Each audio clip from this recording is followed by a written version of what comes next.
नमस्कार, आप सभी का स्वागत करती हूं भारत 24 पर। मैं हूं आपके साथ पूर्णिमा मिश्रा और वक्त है दहाड़ का।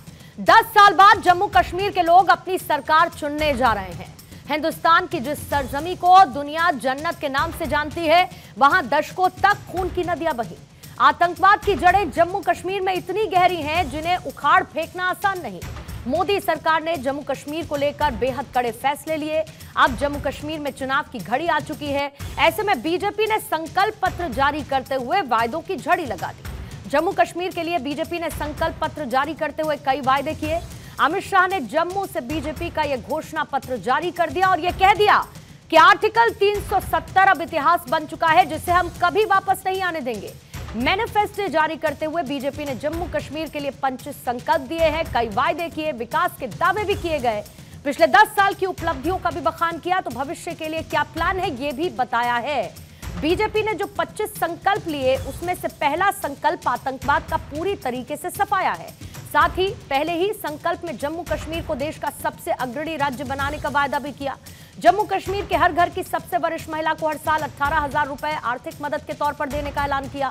तो उज्ज्वला लाभार्थी को हर साल 2 गैस सिलेंडर मुफ्त का भी ऐलान किया है। बुजुर्गों के लिए, दिव्यांगों के लिए विधवा पेंशन तक की बात बीजेपी ने अपने संकल्प में की है।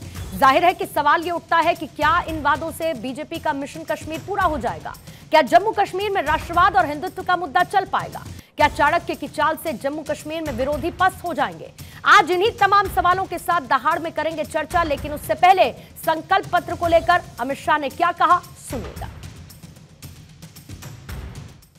आज धारा 370 और 35A पास्ट बन गया है, वो हमारे संविधान का हिस्सा नहीं है।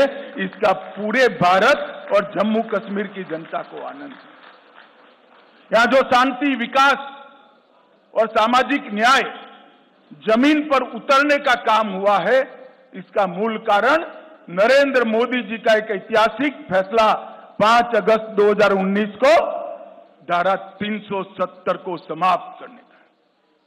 बड़ी दुख की बात है, विगत दिनों में एनसी का एजेंडा मैंने पढ़ा है और एनसी के एजेंडे को कांग्रेस का मौन समर्थन भी मैंने देखा है। मगर मैं आज पूरे देश को स्पष्ट कर देना चाहता हूं, धारा 370 इतिहास बन चुकी है, वो कभी लौटकर नहीं आने सकती, हम आने भी नहीं। पिछली सरकारों में जो प्रताड़ित लोग थे, जो अन्य विभागों में मुश्किल वक्त देख रहे जो लोग थे, उन लोगों के साथ, उन कर्मचारियों के साथ, हर वर्ग, हर व्यक्ति के साथ इंसाफ अगर जम्मू कश्मीर के अंदर हुआ है, तो माननीय प्रधानमंत्री जी और माननीय गृह मंत्री जी के अथक प्रयासों से हुआ है। तो जाहिर बात है कि आज की दहाड़ होगी कई सवालों के इर्द गिर्द। सबसे पहले उन सवालों की चर्चा कर लेते हैं। पहला सवाल यही रहेगा कि जम्मू कश्मीर के लिए बीजेपी का संकल्प आखिर कितना दमदार है? बीजेपी के वादों पर जम्मू कश्मीर को कितना भरोसा होगा, वहां की आवाम को कितना भरोसा होगा?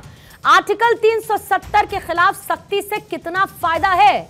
आतंकवाद के खिलाफ फैक्शन से कितना फायदा बीजेपी को मिलेगा? और जम्मू और कश्मीर में राष्ट्रवाद और हिंदुत्व का मुद्दा कितना कारगर साबित होगा? बीजेपी के प्रवक्ता विजय शर्मा हमारे साथ मौजूद हैं, कांग्रेस की प्रवक्ता ऋतु चौधरी हमारे साथ मौजूद हैं, पीडीपी के प्रवक्ता मोहम्मद रफीक इस वक्त हमारे साथ मौजूद हैं, एडवोकेट नीलोफर हैं, प्रवक्ता नेशनल कॉन्फ्रेंस की हमारे साथ हैं, और अब से थोड़ी ही देर बाद वरिष्ठ पत्रकार के तौर पर राकेश शुक्ला जी भी स्टूडियो में इस चर्चा का हिस्सा होंगे। आइए सबसे पहले शुरुआत करते हैं विजय शर्मा जी, आप ही के साथ करती हूं, क्योंकि आज आप लोगों की तरफ से संकल्प पत्र जारी किया गया है और उस संकल्प पत्र में वायदों की झड़ी लगा दी गई है। इसके साथ साथ ये भी आप लोग दावा कर रहे हैं कि जम्मू कश्मीर में सरकार आपकी ही बनेगी। सबसे पहले तो ये बताइए कि वायदों की झड़ी तो लगा दी, लेकिन क्यों आपको लगता है जम्मू कश्मीर की आवाम को आपके इन वायदों पर भरोसा है? देखिए पूर्णिमा जी, जिस तरह से हमने अपने वादे पूरे किए हैं, 370 और 35 से हटा के वहां के वाल्मीकि भाइयों को हमने दशकों से जो प्रताड़ित थे, उनको बाबा साहब अंबेडकर जी का वह संविधान लागू करके उनको आरक्षण देने का काम किया है। सीए लागू करके जो पाकिस्तान से शरणार्थी आए थे उनको नागरिकता देने का काम किया है। जिस तरह से हमने वहां विकास की गंगा बहाई है, आपने देखा होगा करीब 2 करोड़ वहां पर घूमने के लिए लोग गए हैं। इससे बड़ी बात क्या होगी?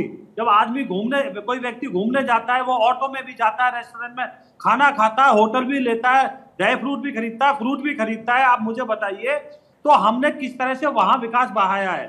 हमने वहां पर किस तरह से कॉलेज खोलने के काम किए हैं? 30 कॉलेज हमने कश्मीर वैली के अंदर खोले, कश्मीर के अंदर 29 कॉलेज हमने जम्मू के अंदर खोले हैं। और जो हमने बात की है, वो हमने सांस्कृतिक विरासत की भी बात की है। हम वहां 1000 मंदिरों का जीर्णोद्धार कराएंगे। और हम जिस तरह से हम, हमारी जो माता बहनें हैं, जो अपने एक परिवार में, वो उनको 18,000 रुपए प्रति वर्ष देंगे। 10,000 रुपए हम युवाओं को देंगे, ताकि वो यहाँ यूपीएससी में सबके बराबर एक एग्जाम दे सकें। तो अपना वो कोचिंग लेना चाहते ले, 3,000 रुपए उनको हम यातायात के लिए देंगे। उज्ज्वला योजना के तहत हम उनको 2 सिलेंडर फ्री देंगे। और 5 मरले का हम जमीन भी देंगे और उस मकान बनाने का भी देंगे, फ्री में देंगे हम ये सब कुछ। उसके अलावा हम क्या काम करेंगे? किश्तवाड़ में हम आयुष केंद्र बनाएंगे, बहुत बड़ा हर्बल पार्क बनाएंगे, आईटी हब बनाएंगे, कश्मीर वैली में भी, जम्मू में भी। मेट्रो चलाएंगे हम जम्मू में भी और कश्मीर में भी। तो इस तरह से हम जो है इतने काम करेंगे, इतने काम करेंगे। आप देखेंगे अहमदाबाद में जैसा रिवर फ्रंट है, ऐसा हम तभी जम्मू में तभी पे बनाएंगे, रिवर फ्रंट बनाएंगे। जो हमारी डल लेक है उसको विश्व स्तरीय बनाएंगे हम। पहलगाम में हम पर्यटन स्थल जो होगा वो हमारा विश्व स्तर का होगा, लोगों को स्विट्जरलैंड जाने की जरूरत नहीं पड़ेगी। इतना काम करेंगे हम। तो जो हमारी माता बहनों को, बुजुर्गों को वृद्ध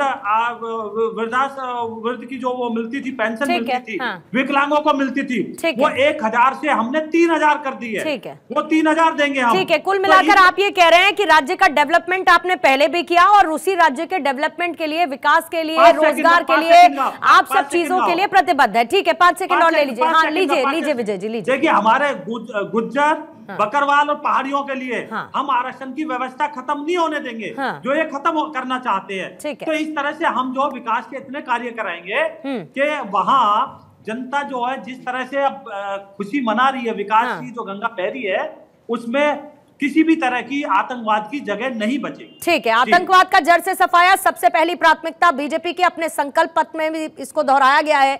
लेकिन ऋतु चौधरी, ये भी साथ साथ अमित शाह ने किया, संकल्प पत्र को जारी करते हुए वो कह देते हैं कि आपने नेशनल कॉन्फ्रेंस के साथ तो कोलिशन किया तो किया, लेकिन जो उनका घोषणा पत्र है उसको आपने मौन स्वीकृति दे दी है।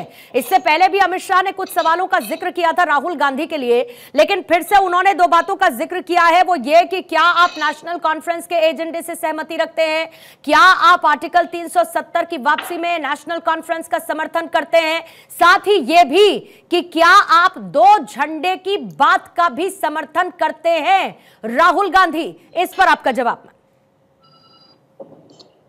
देखिए, धारा 370 पर तो इन्होंने पहले ही समर्थन दे दिया था, जब श्यामा प्रसाद मुखर्जी जो है वो जो है भारतीय कैबिनेट का हिस्सा थे। और जिस समय 370 लाई गई उस समय उनसे बाकायदा सहमति ली गई, उन्होंने इस बात की खिलाफत नहीं की थी। ये बात का जिक्र जो है भाजपा करना हमेशा भूल जाती है। इनसे पहले पूछना चाहिए कि उस समय क्यों आपने 370 का समर्थन किया था।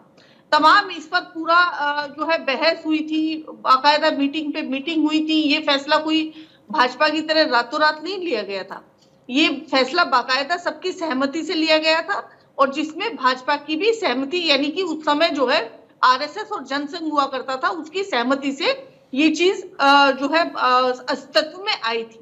दूसरी बात, ये अभी इतने बड़े बड़े दावे कर रहे हैं कि हम ये लेकर आएंगे, वो लेकर आएंगे, तो तमाम पिछले जो है इतने सालों में ये कुछ जो है जम्मू कश्मीर के लिए कर नहीं पाए। उल्टा आतंकी हमले लगातार बढ़ गए। उन आतंकी हमलों का आज तक जवाब नहीं दे पाए। कश्मीरी पंडितों का गुस्सा चरम पे है, वो लगातार धरने पर बैठे रहे, ये कश्मीरी पंडितों को भी जवाब नहीं दे पाए, जिन पर जो है सदैव राजनीति करने की बात करते हैं। अब ये जो है हमारे जो है अलायंस पे सवाल उठाते हैं, और फिर अपने अलायंस जो इन्होंने गठबंधन पीडीपी के साथ किया था, पीडीपी के साथ सरकार बनाते हैं, और उसके बाद उसी को जो है आतंकवाद के साथ जुड़ा हुआ ये बताते हैं। जब तक इनकी सरकार उनके साथ चलती है, जब तक ये कहते हैं कि हम हाँ बहुत राष्ट्रवादी है पीडीपी, लेकिन जैसे ही इनकी जो है इनका गठबंधन टूटता है उस वक्त ये उनको आतंकवादी बना देते हैं। अभी इन्होंने टिकट का लिस्ट जो है वो डिक्लेयर किया था, उसके बाद इनकी जो सिर फुटअव्वल है वो सब देखने में आई। खुद इनके जो पीसीसी है, जो प्रदेश अध्यक्ष है, वो कमरे में उनको खुद को बंद करना पड़ा ताकि इनके कार्यकर्ता उनको जान से न मार दें, इसलिए वो खुद को कमरे में बंद करके बैठ गए। उसके बाद इनको लिस्ट को वापस लेना पड़ा। इनकी सिर्फ वो हर किसी ने देखा मैम, और फिर उसको टाइपिंग एरर बताया, फिर उसके बाद जो पूरी कहानी है वो सब हर कोई जानता है कि क्या हुआ सिर्फ फुटबॉल वहां पर इसको लेकर। लेकिन फिर मैं अपने सवाल को आपको जल्दी से दोहरा देती हूं और उम्मीद करती हूं कि मुझे उसी सवाल का जवाब मिलेगा, क्योंकि अगर आरोप प्रत्यारोप लगेगा तो फिर आप पर भी लगेंगे। आप कहती है कि उन्होंने समर्थन 370 का किया था, तो ऐसे तो पीडीपी के साथ भी इन्होंने कोalition की सरकार बनाई थी, फिर तोड़ दिया ना, वही बात आपने भी जिक्र कर दिया। तो आरोप प्रत्यारोप से इधर हटते हैं। मेरा बहुत सीधा सवाल था, नेशनल कॉन्फ्रेंस का एजेंडा, जिसमें 3 बातों का मैं जिक्र कर देती हूं। एक तो पाकिस्तान के साथ बातचीत, ऑन टेबल पाकिस्तान के साथ आना, जो यहां पर आतंकवाद घाटी में फैलाता है, जिससे आपको भी समस्या होगी, मैं ये मानती हूं। आतंकवाद से आपको भी दिक्कत होगी घाटी में, मैं ये मानती हूं। दूसरा, 2 झंडे पर क्या यकीन करते हैं राहुल गांधी, जिस बात का जिक्र नेशनल कॉन्फ्रेंस कर रही है, और आर्टिकल 370 वापस लाने में क्या राहुल गांधी समर्थन देंगे नेशनल कॉन्फ्रेंस को अगर सरकार बनती है? मैम बहुत स्पेसिफिक क्वेश्चन है, प्लीज स्पेसिफिक जवाब दीजिएगा ताकि बाकी मेहमानों के पास भी जाए। स्पेसिफिक जवाब मैंने पहले भी 370 पे दिया है, चलिए आप दोबारा से पूछ लेती है तो दोबारा से दे देते। हाँ, इन्होंने कहा कि 370 जो है वो जम्मू कश्मीर की जो है विकास में बाधक है। उसके बाद 370 हटाने के बाद इन्होंने कितना विकास किया उसका आप 370 को वापस लेकर आएंगी नेशनल कॉन्फ्रेंस के साथ? देखिए, पहली बात तो 370 जो है वो जम्मू कश्मीर के वेलफेयर के लिए था। उसमें सभी भाई अमित शाह कह रहे हैं 370 इतिहास की बात है, वो अब कभी नहीं आ पाएगा। मैं आपसे पूछ रही हूं, नेशनल कॉन्फ्रेंस का वादा है, अमित शाह कह रहे हैं आपकी मौन स्वीकृति है उनके एजेंडे पर, मैनिफेस्टो पर। मैं पूछ रही हूं, आप 370 को वापस लाने का समर्थन देती हैं क्या? देखिए, हम प्रत्येक वो काम करेंगे जो जम्मू कश्मीर के ठीक है, आप 370 वापस लेकर आने का समर्थन देती हैं। 2 झंडे पर यकीन रखते हैं क्या राहुल गांधी एक देश में? 2 झंडे पर? देखिए, मैं आपको बता दूं, 2 झंडे की बात जो है ऋतु जी, फिर आप नाराज हो जाएंगी थोड़ी देर में। नहीं, फिर आप थोड़ी देर में नाराज होंगी ये कहते हुए कि मैं आपको बोलने नहीं दे रही। मैं अपने सवाल को 4 बार दोहरा चुकी हूं ऋतु जी। बहुत स्पेसिफिक सवाल है मेरा, बहुत स्पेसिफिक सवाल है। राहुल गांधी 2 झंडे पर यकीन रखते हैं एक देश में? 2 झंडे पर यकीन रखते हैं राहुल गांधी या नहीं? मैं बोल लूं, जल्दी से उसी का जवाब दीजिए, उसी का जवाब दीजिए। आप उससे स्पेसिफिक जवाब लेना चाहती है, मैं दे दूं? जब से 4 बार से वही सवाल पूछ चुकी हूँ, लेकिन आप घूम फिर के कहीं और चली जाती हैं। इसमें अब जब से भारत आजाद हुआ है, इसमें 2 झंडे अगर किसी ने किए तो केवल और केवल आरएसएस और भाजपा ने किए। ठीक है, आपको याद होगा इन्होंने 52 साल तक तिरंगा नहीं लहराया था। तो नहीं करती आप 2 झंडे का समर्थन? तो नहीं करती आप 2 झंडे का समर्थन ना? कांग्रेस नहीं करती? बस ठीक है, वेरी क्लियर देन, कोई इशू नहीं है इसमें। नीलोफर जी हैं, कंफर्म कीजिएगा। नीलोफर जी, ठीक है, एडवोकेट नीलोफर है, नेशनल कॉन्फ्रेंस की प्रवक्ता। ऋतु जी आराम से ना ऋतु जी, इसमें कोई इतना चीखने चिल्लाने की बात नहीं है ना, सीधा सा सवाल है, सीधा सा जवाब उसका। आपने कह दिया नहीं करती समर्थन, बात खत्म हो गई, बात खत्म हो गई, बात खत्म हो गई। आतंकवादियों के सवाल पर आपने कोई जवाब नहीं दिया, क्योंकि आपके खुद के नेता कहते हैं कि पाकिस्तान से बातचीत होनी चाहिए, इसलिए आतंकवादियों आपने पाकिस्तान के साथ बातचीत पर कोई जवाब नहीं दिया, क्योंकि आपके खुद नेता कहते हैं कि पाकिस्तान से बात होनी चाहिए। आईएसआई को किसने बुलाया? आप उन पर आरोप लगा लीजिए, मैं कांग्रेस का स्टैंड समझ रही हूं, आप कांग्रेस की प्रवक्ता हैं, कांग्रेस का स्टैंड रखिए, that's all I am saying Ritu ji, that's all. Advocate Nilofar आपके पास आते हैं, उससे पहले जल्दी से, ठीक है विजय जी जल्दी से जवाब दीजिएगा, विजय जी जल्दी से जवाब दीजिए, जवाब दीजिए। ऋतु जी सुनिए, आपको मैं फैक्चुअली करेक्ट कर देता हूं। हमारे श्यामा प्रसाद मुखर्जी जी ने शहादत दी थी, परमिट लगता था कश्मीर में घुसने का, जेल में वो मारे गए, शहादत दी है उन्होंने, और हमने आके 370 हटाई है, और 370 में लिखा हुआ है कि ये टेम्परेरी है, ये हटानी चाहिए। तो इसलिए आप जो है टीवी के ऊपर गलत बात मत कीजिए, आप पढ़ के आइए। मेरा आपसे निवेदन ये है कि जो करेक्ट है वो बात कीजिए, बोलिए। तो बीजेपी का स्टैंड क्लियर शुरू से, बीजेपी ने शहादत दी है कश्मीर के लिए। चलिए कुल मिलाकर इसमें एक बात, विजय जी एक बात कॉमन है, कि ये दोनों बातें इतिहास की हैं, और खुद अमित शाह भी कह रहे हैं कि 370 अब इतिहास की बात हो चुकी है। ठीक है, मोहम्मद रफीक भी हमारे साथ जुड़ चुके हैं, राकेश जी भी हमारे साथ आ चुके हैं। राकेश जी आपका भी स्वागत करती हूँ। जल्दी से पहले नीलोफर जी आपके पास आते हुए, क्योंकि अमित शाह साथी ये भी कह देते हैं कि उमर अब्दुल्ला पहले तो चुनाव लड़ना नहीं चाहते थे, फिर उसके बाद उनके ऊपर किसी तरीके का दबाव बना, फिर वो चुनाव लड़ने के लिए तैयार हो गए।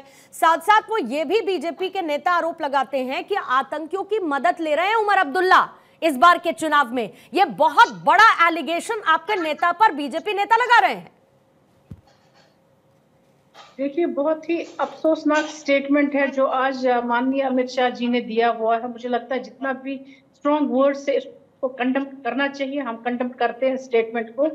जहां तक रही इलेक्शंस की बात, जब पिछली बार लोकल बॉडी इलेक्शंस हो रहे थे तब बाइकआउट हुआ था, एक गवर्नमेंट ऑफ इंडिया को मैसेज देने के लिए, अपने देश को मैसेज देने के लिए, ताकि 370 के साथ वो छेड़खानी ना करे।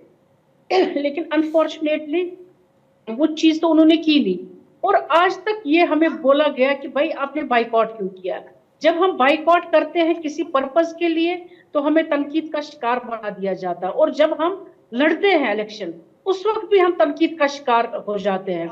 मुझे ये समझ नहीं आ रही है, क्या बीजेपी ये चाहती है कि हम उनको उसी तरीके से, जब हमने लोकल बॉडी के इलेक्शन नहीं लड़े थे, एक क्लीन स्वीप, एक वो केक वॉक दे दिया था, क्या ये वही चाहते हैं कि हम अपने घरों में बैठे जम्मू कश्मीर के लोगों की बात नहीं करें, उनकी क्लेम्स, उनके राइट्स, उनके साथ जो जुल्म हो रहा है, जो इनजस्टिस हुआ है उसकी बात ना करें, घर में बैठकर पूरा फ्लोर ही इनको दे दे? तो अगर ये सोचते हैं तो ये गलत सोचते हैं। हमारी ये सोच ये नहीं है, बल्कि हम जुड़े हैं यहाँ के लोगों के साथ।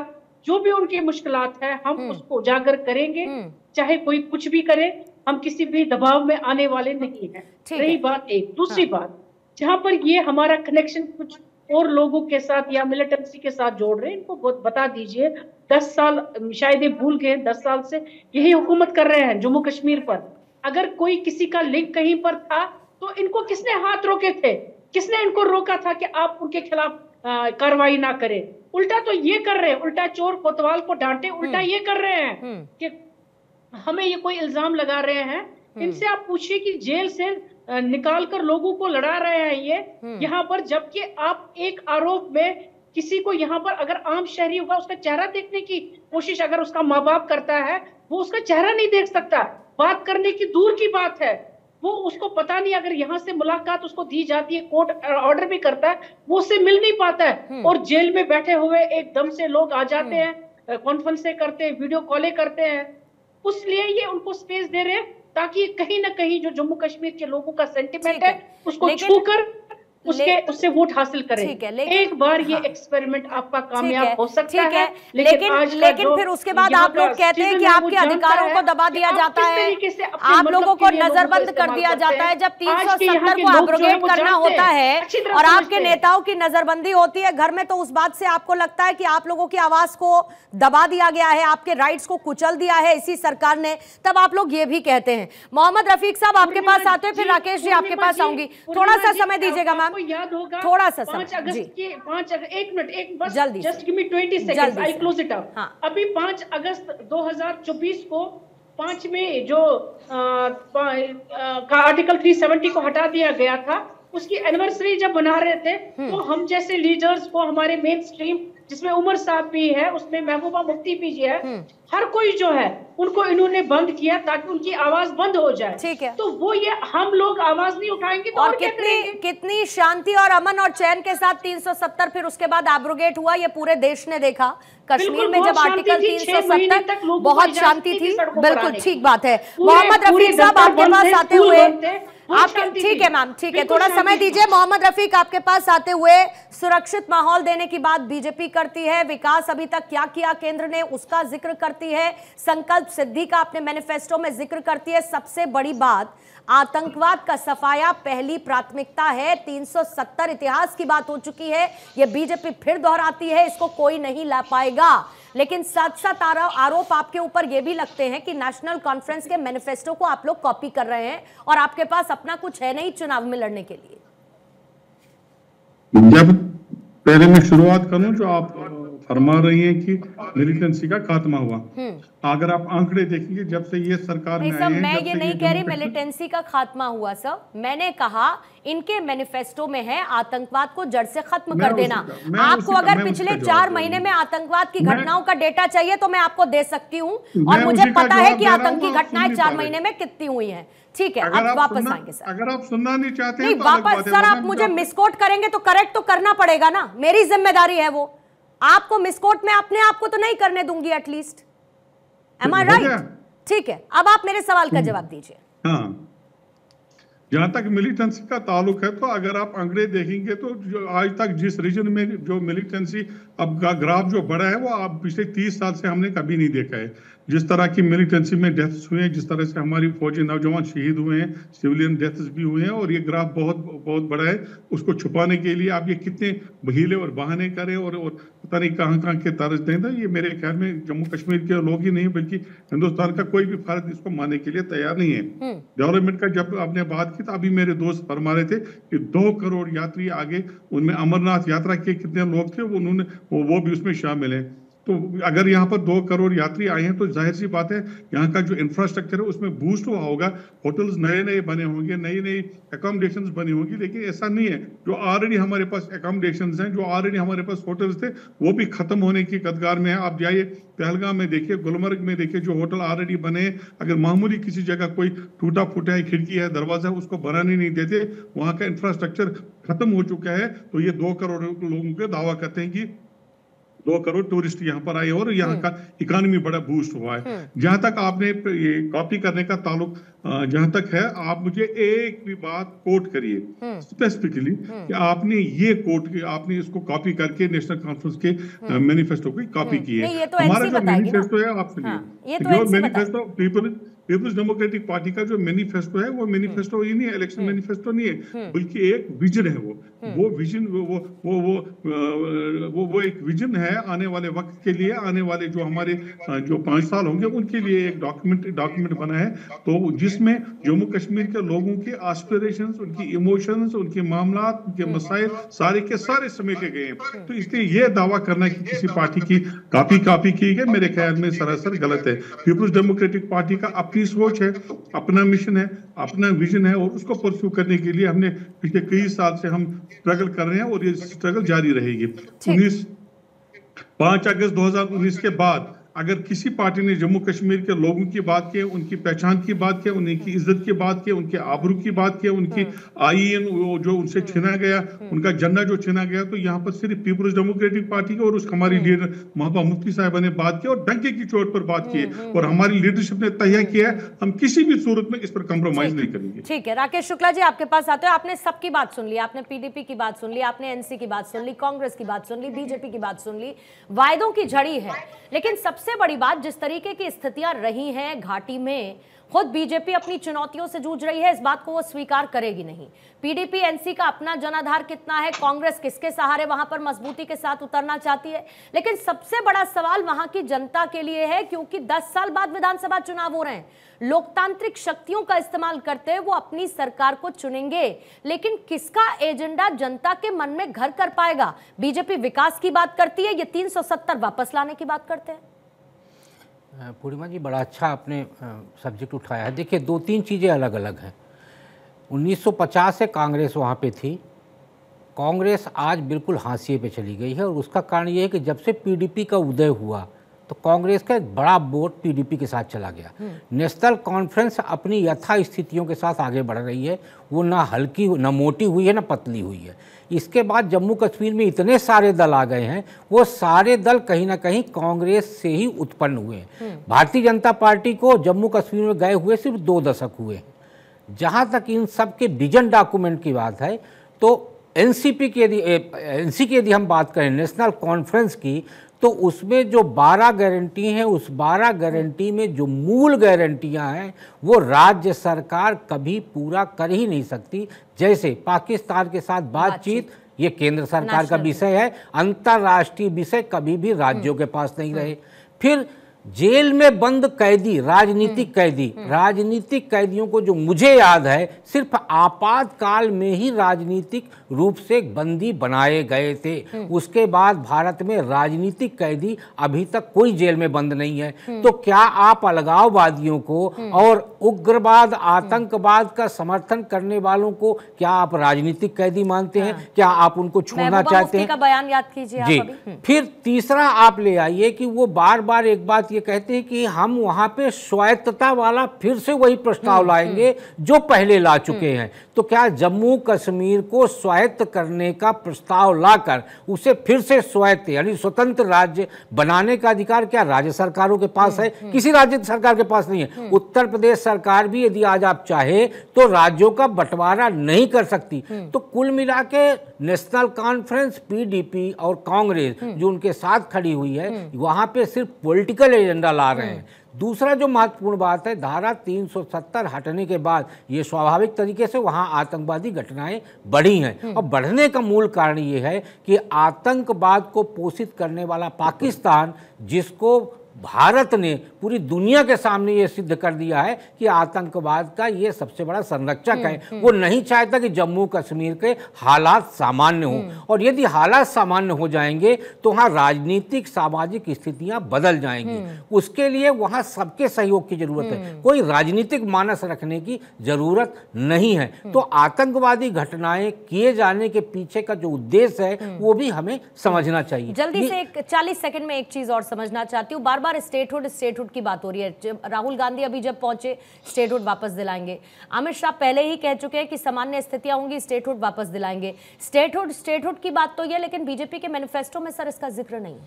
देखिए, स्टेटहुड उन्होंने ये कहा कि यदि सामान्य होंगी तब। तो सामान्य कब होंगी? जब सब लोग मिलकर सामान्य करेंगे तब। आज आप देखिए पूरे चुनाव को हिंदू मुस्लिम बनाने का प्रयास किया जा रहा है। मैं ये कह रहा हूं कि चुनाव को जम्मू कश्मीर की धरातल से लड़ा जाए। और जम्मू कश्मीर की धरातल में 2 पार्ट हैं, एक जम्मू एक कश्मीर। उन दोनों पार्टों को एक साथ लाने का प्रयास करना चाहिए। और वो प्रयास में सबसे आगे जो मुझे लगता है जरूरत है और जिम्मेदारी है वो वहां के क्षेत्रीय दलों की है। ये कांग्रेस और भारतीय जनता पार्टी को तो हम सेकेंडरी मानते हैं। राज्य के जो प्रभावी राजनीतिक दल हैं उनकी बड़ी जिम्मेदारी है कि ये दोनों पार्टों को साथ मिलाएं। और जब आप साथ में लाएंगे तो उसके बाद तो स्टेटहुड मिलने में कोई दिक्कत ही नहीं आएगी।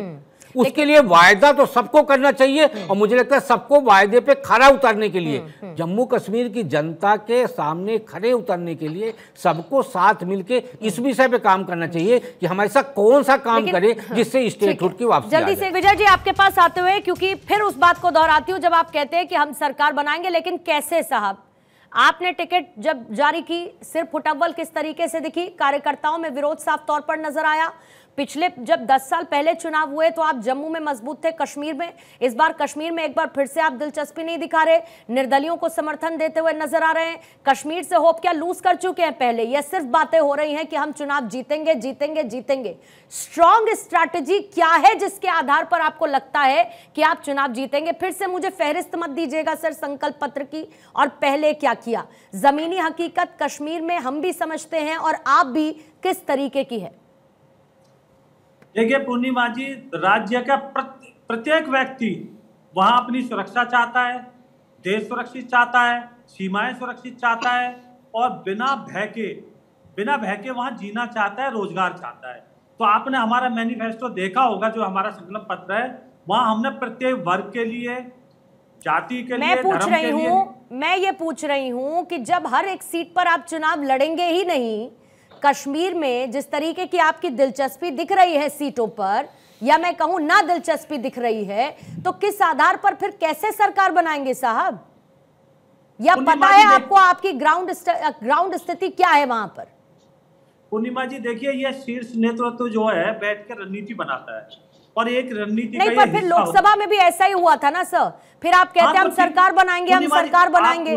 अगर आप ऑन ग्राउंड जाएंगे ही नहीं, अगर आप ये टेस्ट ही नहीं करेंगे कि हम कितने पानी में हैं, तो फिर इतनी बातें करने का क्या मतलब है? जो सेंट्रल के डिसीजंस हैं उनको तो राज्य सरकार नहीं बदल पाएगी, जो भी बनेगी। फिर आप उनके ऊपर ताली बजाते रहिएगा, बहुत अच्छी बात है, बड़े फैसले, अच्छे फैसले लिए गए, मैं तारीफ करती हूं। लेकिन वहां के आवाम के साथ कनेक्ट करने के लिए आपको वहां की जनता के साथ चुनावों के माध्यम से तो जुड़ना होगा ना। पूर्णिमा जी देखिए, अभी आपको मैं थोड़ा समय पीछे ले चलता हूँ। वहां इलेक्शन हुए थे डीडीसी के, हमारी 75 सीटें आई थी और 125 सीट के आसपास इन लोगों की सबकी मिला के निर्दलीय सबकी आई थी। तो ऐसा नहीं हम जमीन पे काम नहीं कर रहे हैं, लेकिन कई बार क्या होता है कि जब हमारे लिए क्या है, राष्ट्र प्रथम है, पार्टी हमारे लिए बाद में है, इनके लिए परिवार प्रथम है, इनके लिए फिर पार्टी सेकंड नंबर पे है और राष्ट्र इनके लिए कहीं नहीं है। तो कई बार क्या है, तत्कालिक नुकसान भी उठाना पड़ता है राष्ट्र के लिए। तो हमने जो जिस तरह से लागू किया, जिस तरह से वहां हमने कठोर कदम उठाए और हमने फंद कुचलाया आतंकवाद का, तो इसलिए हमें अपनी रणनीति में फेरबदल करना पड़ा। तो ऐसा नहीं, हमने टेस्ट कर लिया, जो आपने क्वेश्चन पूछा है वो हमने डीडीसी का चुनाव करा के देख लिए। डीडीसी के चुनाव में हमारी 75 सीटें आई थी। तो हमें कई चीजें देखनी होती है। जो ये दो परिवार है ना, इनका आजादी के बाद वर्चस्व है, इनका खत्म करना, किस तरह से अलगाववाद को बढ़ावा देते हैं। किस तरह से आपने देखा होगा कि अपने फारूक अब्दुल्ला जी जो है लंदन भाग गए थे, गोल्फ खेल रहे थे, यहाँ कश्मीर जल रहा था, माता बहनों की इज्जत लूटी जा रही थी। तो हमें ये बहुत कुछ करना है और बहुत कुछ कर रहे हैं। तो सारी चीजें टीवी के ऊपर बैठकर नहीं बताई जा सकती, ये एक रणनीति का हिस्सा है।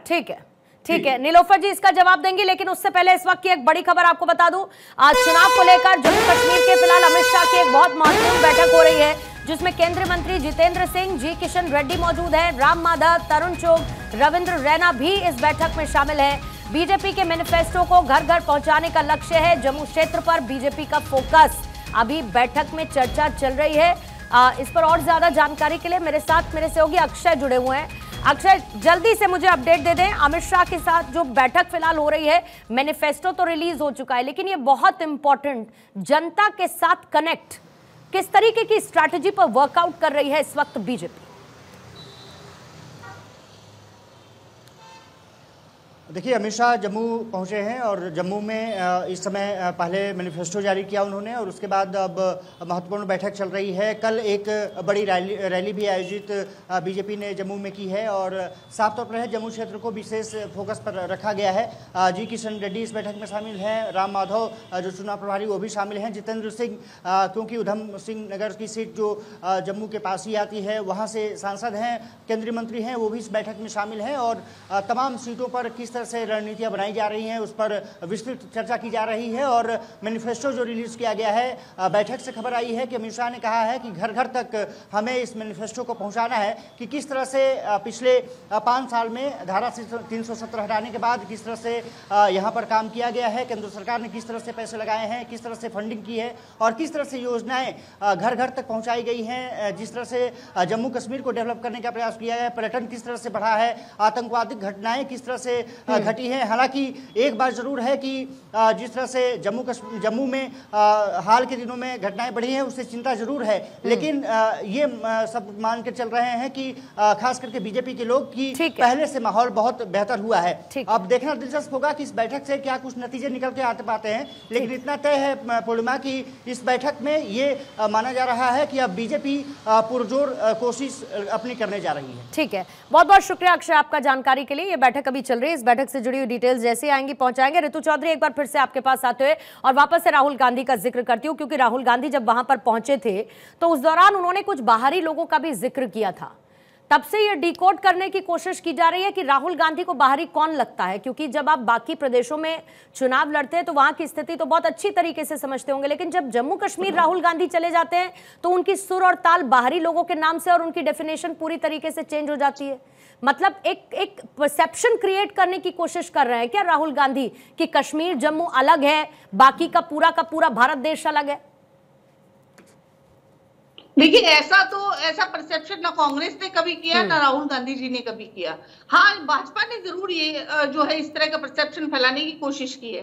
दूसरी बात कि भारी व्यक्ति या इस तरह का कभी भी कोई वो नहीं है, लेकिन बाहर के व्यक्ति से ये है, अभी जो प्रदीप जी बोल रहे थे कि राष्ट्र प्रथम, तो राष्ट्र प्रथम नहीं है, वो अडानी प्रथम जो है इनका एजेंडा है। देखिए, सारा जो ऋतु जी बाहरी कौन जम्मू कश्मीर? मैं जब पूर्णिमा जी जैसे ही मैं बोलने लगती हूँ आप बीच में बोलने लगती हैं, क्योंकि आप घुमा गई बात को ना ऋतु जी, मैंने आपको वहीं रोक दिया। मैंने आपको वहीं रोक दिया, आप अडानी पे चली गई, मैं बाहरियों की बात कर रही हूँ। मैंने बाहरियों की बात की। आप नहीं चाहती कि जम्मू कश्मीर में निवेश आए? वो वही भारी व्यक्ति है। आप चाहती हैं कि जम्मू कश्मीर में निवेश आए? मेरी बात सुनिए, आप चाहती हैं जम्मू कश्मीर में रोजगार हो? जानकारी है? आप चाहती हैं, आप जाती हैं, आपकी और मेरी जानकारी का ऋतु जी आप कंपटीशन मत कराइएगा। आपको मैं बताती हूँ, क्योंकि आपकी जानकारी पार्टी तक सीमित है और मेरी जानकारी पूरे देश तक है, तो इसीलिए मेरी और आपकी जानकारी का कंपटीशन आप ना ही कराइए तो बहुत अच्छा है। ना मेरे पास उसके लिए जिरह का समय है और ना उतनी एनर्जी। मैंने आपसे ये पूछा कि बाहरी कौन, आप सीधे अडानी पर आ गई। मैंने आपसे पूछा, आप नहीं चाहती कि कश्मीर में निवेश आए, वहां पर लोगों को रोजगार मिले, आप ये नहीं चाहती? मैं स्टूडेंट लाइफ से एक्टिविज्म कर रही हूँ। बहुत अच्छी बात है, एक्टिविज्म करते रहिए, एक्टिविज्म करते रहिए। तो उस एक्टिविज्म में लोगों को निवेश के साथ साथ रोजगार मिले, मुख्य धारा से जुड़े, पत्थरबाजी तक सीमित ना रहे, इसको लेकर तो आपको खुशी होनी चाहिए। इस बात को लेकर तो आपको खुशी होनी चाहिए ऋतु जी कि पत्थरबाजी की घटनाएं तो नहीं हो रही, 500 रुपए के लिए पत्थरबाजी की घटनाएं तो नहीं कर रहे वहां के युवा। पूर्णिमा जी जरा अडानी पे भी जवाब दे देता हूं मैं। छोड़िए ना साहब, उस राज्य को, वहां के युवाओं का भविष्य पूरी तरह से अंधकार में डाल दिया गया। सालों तक वहां इंटरनेट को नहीं आने दिया गया, वहां के बच्चों के साथ दुर्व्यवहार किया गया।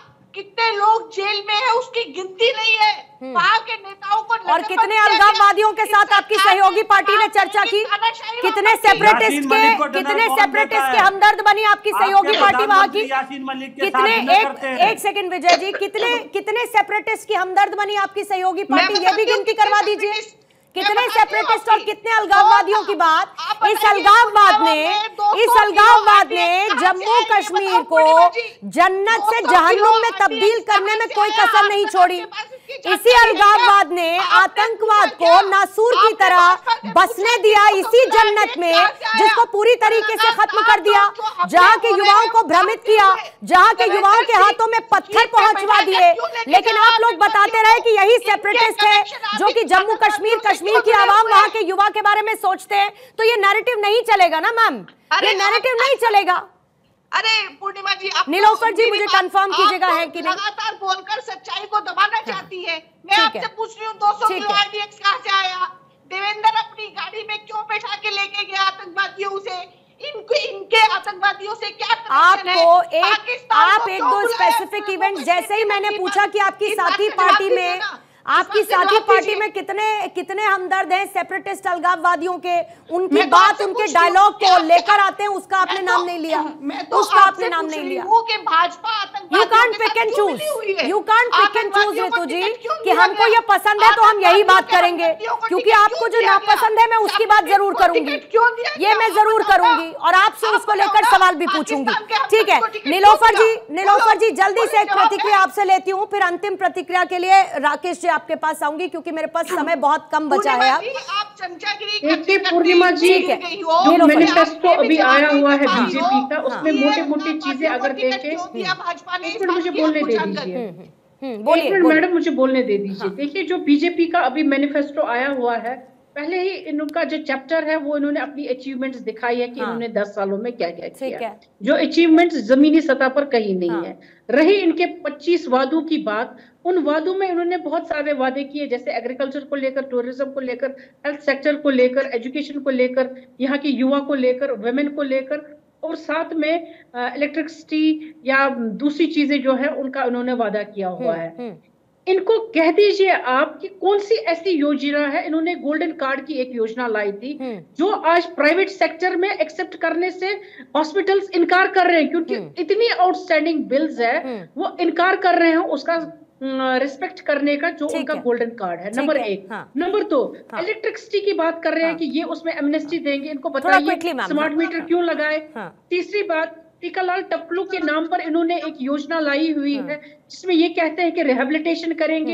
इनसे पूछिए आप 10 सालों से आपकी रिहेबिलिटेशन हुई नहीं, अब आगे क्या वादा कर रहे हैं? ठीक है। कोशिश करूंगी अगर 20 सेकंड दे पाऊं विजय जी को, लेकिन उससे पहले राकेश शुक्ला जी आपके पास आते हुए, क्योंकि 100 खंडर मंदिरों का भी जिक्र बीजेपी ने अपने संकल्प पत्र में किया है। एक बार फिर से आपको लगता है, क्योंकि राष्ट्र प्रथम की बात करते हुए, तो राष्ट्रवाद और हिंदुत्व, ये कार्ड एक बार फिर से बीजेपी जम्मू कश्मीर के चुनावों में लेकर उतर रही है, और क्या ये जम्मू कश्मीर में एप्लीकेबल होता है, इंपैक्टफुल है राष्ट्रवाद और साथ ही हिंदुत्ववाद का मुद्दा? देखिए, हिंदुत्व जो है और राष्ट्रवाद दोनों यदि जम्मू कश्मीर में प्रभावी नहीं होता तो आप 2014 के चुनाव में देखिए तो भारतीय जनता पार्टी वहाँ विधानसभा की 25 सीटें नहीं जीतती।